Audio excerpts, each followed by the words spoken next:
Teherani I shiti Rusis mira dron sulmi me një drejtim Shahed në muajt e parë të pushtimit të plot të Ukrainës nga Putini. Rusët, me ndihmën iraniane, më pas zhvilluan versionin e tyre të mjetit ajror pa pilot, dhe tani mësimet që kanë nxjerrë nga luftimet në Ukrainë duket se po I ndihmojnë iranianët në përgjigjen e tyre ndaj valve të sulmeve amerikane dhe izraelite kundër Iranit.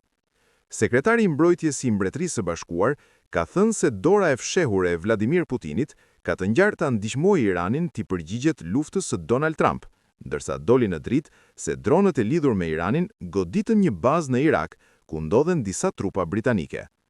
Ushtarët e Mbretërisë së Bashkuar nuk u lënduan në sulmin me dron, por John Haley tha se sulmet nga forcat iraniane kundër objektivave në të gjithë lindjen e mesme kanë shenja dalluese se si veprojnë trupat ruse në luftën e tyre kundër Ukrainës, shkruan Sky News, përcjell Telegrafi.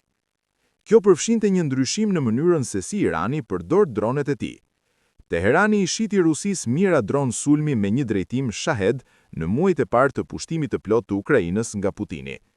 Rusët, me ndihmën iraniane, më pas zhvilluan versionin e tyre të mjetit ajror pa pilot, dhe tani mësimet që kanë nxjerrë nga luftimet në Ukrainë duket se po I ndihmojnë iranianët në përgjigjen e tyre ndaj valve të sulmeve amerikane dhe izraelite kundër Iranit. Askush nuk do të habitet nëse thuhet se dora e fshehur e Vladimir Putinit fshihet pas disa taktikave iraniane, potencialisht edhe pas disa prej aftësive të tyre, tha Haley, duke folur me gazetarët gjatë një udhëtimi në selinë e probashkët të përhershme PJHQ të Mbretërisë së Bashkuar në Northwood, baza kryesore që mbikëqyr operacionet ushtarake jashtë shteti.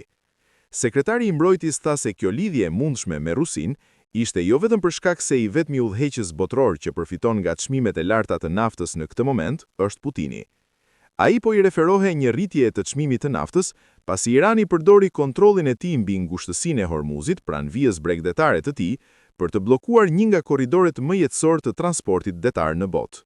Kur Robert Mueller drejtonte FBI-n, siç tregojnë shkrimtarët që shkruan biografinë e tij, ekzistonte një kod veshjeje pothuajse I pashkruar, kostum I errët, kravatë thjesht dhe mbi të gjitha këmishë e bardhë. Shumë agent përpiqeshin të dukeshin njësoj si drejtori I tyre. Thuhet madje se disa blinin këmishë të re një natë para një takimi, vetëm për të mos dalë nga uniforma e tij.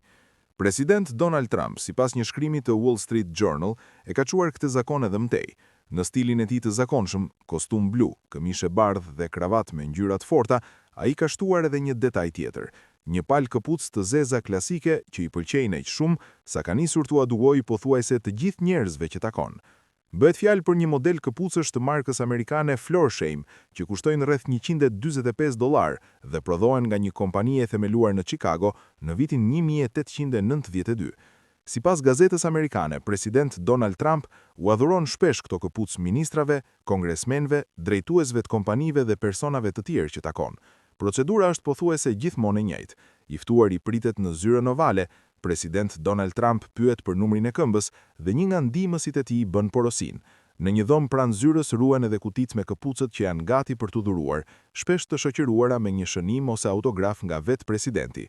Në javët e fundit, të njëjtat këpucë janë parë në këmbët e disa prej bashkëpunëtorëve më të afërt të tij, zëvendës presidentit J.D. Vance, sekretarit të shtetit Marco Rubios, sekretarit të mbrojtjes Pete Hegseth dhe sekretarit të tregtisë Howard Lutnick, si edhe të disa figura të mediave konservatore.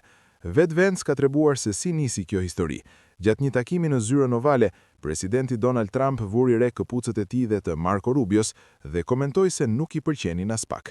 Më pas mori një katalog të Florsheim dhe u përkoi të pranishmeve të zgjidhnin modelin dhe numrin që preferonin.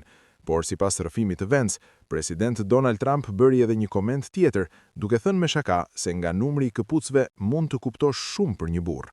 Kjo ka bërë që disa prej bashkëpunëtorëve të tij të zgjedhin numra më të mëdhenj nga sa mbajnë zakonisht.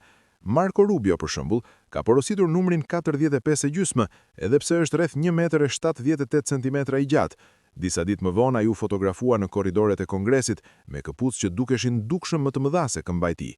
Fotoja u rikthye në vëmendje në rrjetet sociale nga Derek Guy, një komentues I njohur I modës klasike mashkullore në internet, dhe shkaktoi shumë reagime.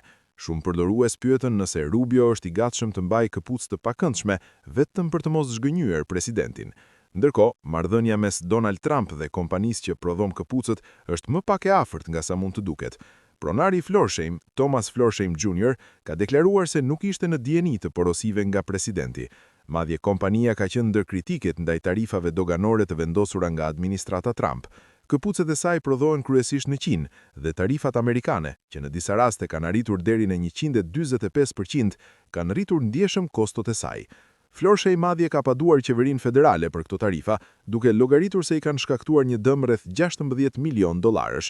Në fyng, gjykata e lartë e Shteteve të Bashkuara vendosi kundër këtyre tarifave, duke i dhënë të drejtë kompanisë.